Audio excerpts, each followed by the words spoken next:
তিন ব্যক্তির দোয়া আল্লাহ সুবহানাহু ওয়া তাআলা কখনোই ফিরিয়ে দেন না। তমধ্যে এক ব্যক্তি হচ্ছে সে ব্যক্তি ওয়াসসাইম হাত্তা ইফতির আও হিনা ইফতির, অর্থাৎ একজন রোজাদার যতক্ষণ না তিনি ইফতার করেন অথবা যখন তিনি ইফতার করেন। আর বাকি দুই ব্যক্তি যাদের দোয়া আল্লাহ তাআলা ফিরিয়ে দেন না, এর মধ্যে একজন হচ্ছে ন্যায়পরায়ণ শাসক।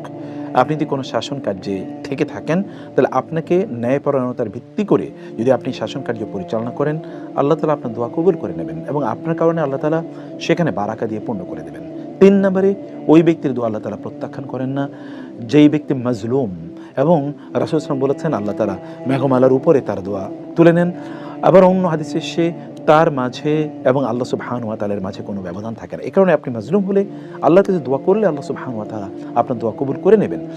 দোয়া তো আমাদের জন্য অস্ত্র। রাসূল সাল্লাল্লাহু আলাইহি ওয়াসাল্লাম বলেছেন দোয়া সিলাহুল মুমিন, দোয়া মুসলমানদের অস্ত্র। মুসলমানরা দোয়া দিয়ে শত্রুদের বিরুদ্ধে যুদ্ধ করে, এমনকি শয়তানের বিরুদ্ধে যুদ্ধ করে। আমরা যখন বলি আউযু বিল্লাহি মিনাশ শাইতানির রাজিম, তখন শয়তানের বিরুদ্ধে আমরা আল্লাহর কাছে আশ্রয় প্রার্থনা করি এবং আল্লাহ তাআলা শয়তানের উপদ্রব থেকে, শয়তানের ওয়াসওয়াসা থেকে, শয়তানের শত্রুতা থেকে আমাদেরকে রক্ষা করেন।